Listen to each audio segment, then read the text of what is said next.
Welcome to Casual Politics, Dr. Fox, and thank you for accepting our request. And we're very grateful to you for this interview. Pleasure. I know that you need no introduction, but please allow me to introduce you to our readers and viewers. You were first junior minister in the Home Office, in the Foreign Office under John Major, and then you became the Shadow Secretary of State for Health, and then party chairman? Yes, and the party chairman in 2005, but you wanted to run to become the leader of the party, but you lost to David Cameron, and you finished third, and then you became Shadow Foreign Secretary, and then Shadow Secretary of State for Defense, and when Conservatives they got elected in 2010, you became Secretary of State for Defense, but and then you stayed until 2011 following your resignation. So my first question is that when was your finest hours in the office? Probably when we did the Defence Review of 2010, because we had a horrendous mess to sort out. We had a budget that was completely out of control, no mechanisms in the Ministry of Defence for controlling our costs. 12 years since we had done a previous Defence Review, and we had to try to make some sense out of the wreckage that we inherited. So although it was difficult and we had to make hard choices, I think we set the ground for future increases in our defence capabilities, but in a logical and sensible and planned way. And as you may know, today is the 13th anniversary of the presence of the British troops in Afghanistan. So my question is, was it, in your opinion, was it a successful campaign? Well, if you think about why we went there because the Taliban government refused to hand over the people responsible for planning the 9/11 attack, and refused to stop giving the space for Al-Qaeda to operate. And we said that if you don't do this, then we will attack Afghanistan, and that's what happened. And you had the whole of the NATO powers plus a whole coalition of others coming in and removing that government. So the military objective was successful. The next thing was to try to build a stable Afghanistan, and I think in the years 2002 to 2006 that was less successful. I think from between 2006 and now it's gradually improved. And I think that as we leave, you're seeing a country that is more prosperous, more stable, with a democratic government, with armed forces who can maintain external security, and a police force who can maintain internal security. Maybe not perfect, but a lot better than we had before, and with basic public service infrastructure being introduced into the country. So on balance, I think it's been a big success, not without its risks. It's a country that hasn't yet developed a very deep political culture, and is surrounded by some dangerous neighbours. Because this was a NATO coalition in Afghanistan, so do you think that NATO countries, they decreasing, except Britain, that is keeping its promise because it's 2% of its GDP. So do you think that was, and all NATO countries, they just decreasing, they are spending in defense, except Russia, which is increasing it above 50%. So how we're going to deal with it? Well, it's very clear that the European wing of NATO, as it were, is simply not pulling its weight. It's depending more on America for defence than it did at even the end of the Cold War. So our NATO partners need to understand that if they want to continue the political and military success of NATO, they must give it greater commitment. And the way I often put it is that if we all want the insurance policy, everybody's got to pay the premium, not just a few.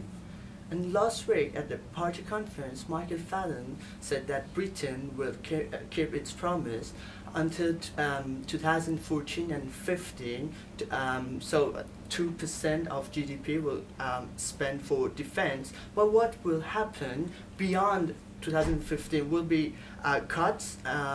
Will be cuts in the defense. Well, in the 2010 Defence Review, we set out the pattern of expenditure all the way to 2020, and the picture of Future Force 2020, which was the objective, in 2010 requires an uplift in spending every year from 2016 onwards. So unless we get that in the budget, we will not be able to achieve even what we set out in 2010. And we've got additional pressures coming in, the upgrading of the nuclear deterrent, an increase in the size of the Navy, and of course an increase in the threat level that we find externally at the moment. And if you were in power, what would you have done differently than what Michael Fallon is doing? Well, all of it is dependent on the financial settlement made by the Treasury. But I think were we to cut defence spending but increase spending on aid at a time when the world looks like it's going up in flames, I think that would be politically unsaleable. Before going and talk about Iraq, let's just briefly talk about your book, because there's a link, and you talk, it's a very interesting book because you talk about extremism and many interesting chapters in it, but there's a chapter called Crisis in Islam. Is there really a crisis in Islam? No, there's not a crisis in Islam, and what I was saying in that chapter was that people talk about a crisis in Islam as though there's a crisis in Islam, the religion. What I was trying to set out in that was there is a crisis in some Islamic countries, particularly countries which have the closest political links to Salafism and Wahhabism. And I think it's those political forces which are destructive. If you look at other Islamic countries that don't have those forces, countries like Indonesia or Malaysia, and countries where a high proportion of women are active in the economy, they're actually doing very well. So to say that Islam is the problem is clearly, economically and in security terms, incorrect. The problem is a political, violent philosophy, which is basically medieval in outlook, misogynistic in character, and hugely anti-West. And do you think that we can destroy those ideologies and ideas by military interventions and airstrikes? You can't ever destroy ideas, but what you can is counter them with our own ideas. And so you can deal with a physical threat by physical means, but you have to deal with an ideological threat by counter-ideology. And I think that in particular we should be talking about why the values of the West are better. For example, why religious tolerance is better than imposed orthodoxy, why treating women as full and equal citizens is better than treating them as second-class citizens, why free speech is better than repression, why human rights are a better way to produce a decent, civilized, progressive, prosperous and tolerant world. But the West used tactics to combat extremism. Don't you think that it was a mistake and they should have used strategy rather than tactics? Well, I think there should have been much more political emphasis in recent decades, and I think we should have been arguing from a values basis much more. On the other hand, having an argument about values isn't that much use when someone's beheading your hostages. And once you said, I quote you, you said that we need a proper strategy together, economy, military and ideological strengths to create a proper strategy for an eventual successful outcome. What do you mean by that?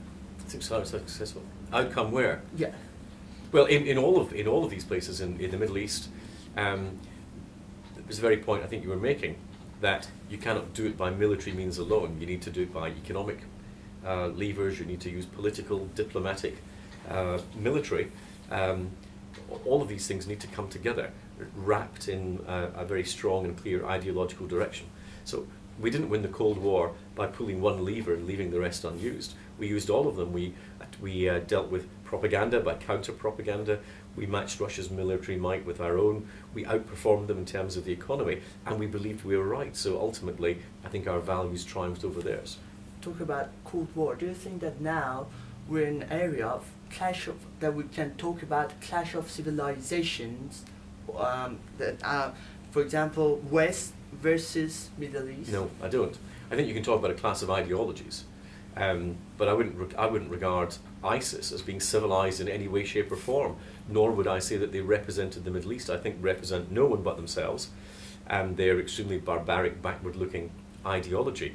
That ideology needs to be countered but the effects on the ground need to be dealt with militarily. ISIS need to be defeated. They're a threat to the people of the region, they're a threat in terms of regional stability, and they're a threat because they would export their ideas of jihad if they were given half a chance. My view is that they should not be given half a chance. And on Sunday, Lord Richards said that only airstrikes would not be sufficient to combat ISIS. Do you agree with him? Yes, I do. We've never had any victory purely by air power. Air power is part of the military force you need to deploy, but you can't have airstrikes alone. You will need ultimately a ground counter-offensive. I think that we need to have many more of our Arab allies in the region on the ground, and I also think we need to take the Sunni tribes of Al-Anbar along with us, because as long as they are either sympathetic or neutral towards ISIS, it will be very, very difficult for us to achieve any victory on the ground. On the other hand, were they to be with us, it would make it very much more difficult for ISIS to make any progress towards Baghdad, and I see any occupation of Baghdad as being a game changer and taking us to a whole new level of conflict. And do you think you can have them with you, or do you think there's a mistrust of your past military interventions that they can't trust you anymore? I think the answer to that question lies in whether we're able to convince them that there is a political solution that won't leave them isolated and alienated as they were before under the Maliki government. Therefore, I think increasingly the answer is going to be one of potentially looking at a federal solution in Iraq.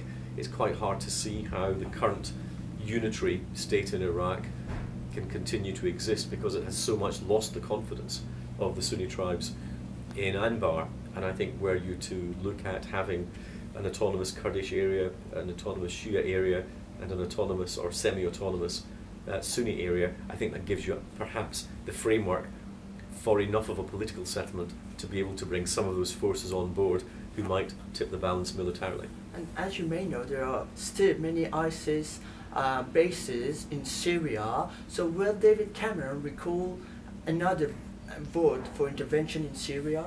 I don't think that the problem is what the Prime Minister wants. The question is what the House of Commons will vote for.